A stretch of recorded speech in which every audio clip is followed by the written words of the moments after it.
But listen, all you young fagulas and dykeheads, and learn. In the late 80s, the city literally declared war on gay people. There was actually an undercover unit of the police department who dressed up as eye candy and queer bait and trolled the park, trying to entrap gay people into saying things that they thought were too lewd and lascivious to be said in a public setting, would bring them to jail and then put their names in the Orlando Sentinel and aim their careers. That's what used to happen in this park back when I was the director of the Gay Community Center in the 80s. Fast forward today and look around you. Now we have a mayor who comes to this event and speaks generously in support of. Today we own this park, but we share it with the general community at large. And the city has painted the banjo in the colors of the gay flag, for God's sake. So, in this area where the police force that was once out to get us now marches in our parade and actively seeks to protect us. Now, I'm here today to honor a lifelong activist and an entertainer whose imprint on this community has been immeasurable. I am honored today to be presenting the Debbie Simmons Community Excellence Award, which is given to honor it's given out by the board of directors as they unanimously have decided who to give it to, who goes above and beyond serving the gay community with excellence. And while I'm thrilled at the choice of the recipient for this year, I'm also saddened that the recipient this year is not here to receive the award except in spirit, because he and she has already passed on. But I hope that right now, all of you, by your applause, will join me in registering your agreement that there could be no better choice for this year's award than my dear, dear friend, and all of Orlando's dear friend, Miss Sammy Singhaus.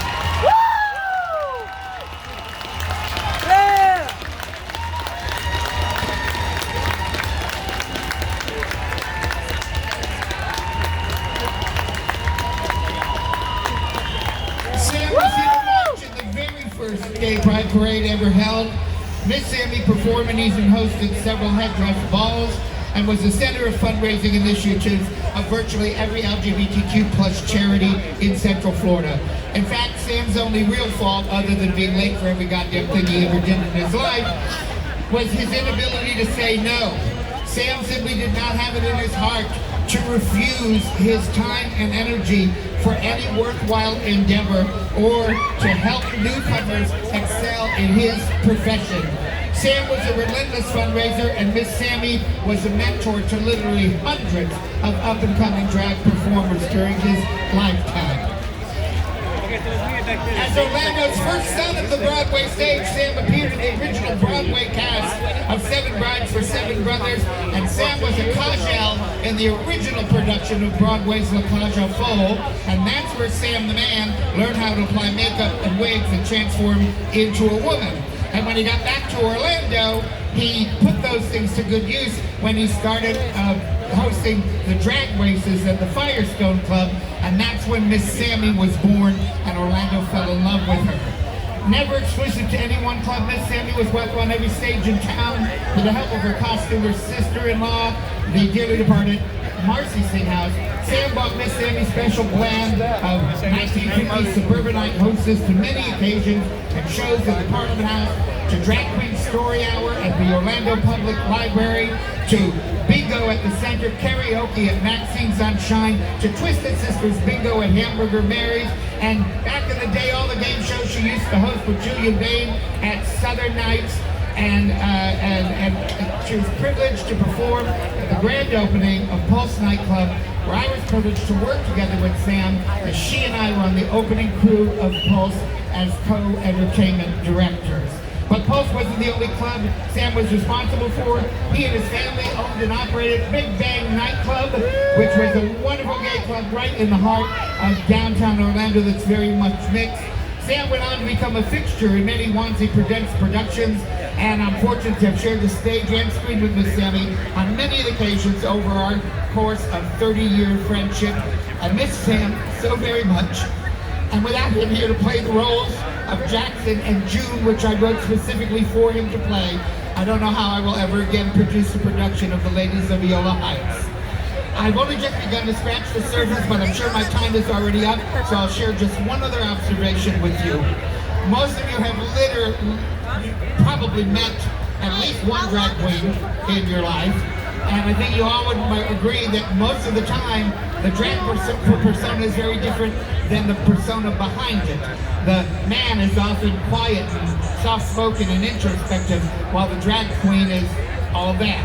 However, that was not the case with Sam and Miss Sammy. Both were equally gregarious, both were equally good-looking, both were equally charming, both were equally loving, and the public came to love and appreciate the person of Sam Singhaus just as much as we love and appreciate Miss Sammy, and I think that this is Sam's most unique accomplishment.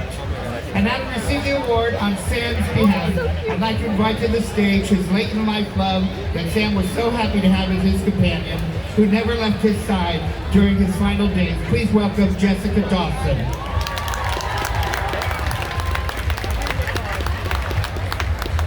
Ladies and gentlemen and non-binary individuals here at Come Out with Pride 2021, please join me in recognizing and celebrating this year's recipient of the Democrats Community Excellence Award, Sam and Sammy Singhaus.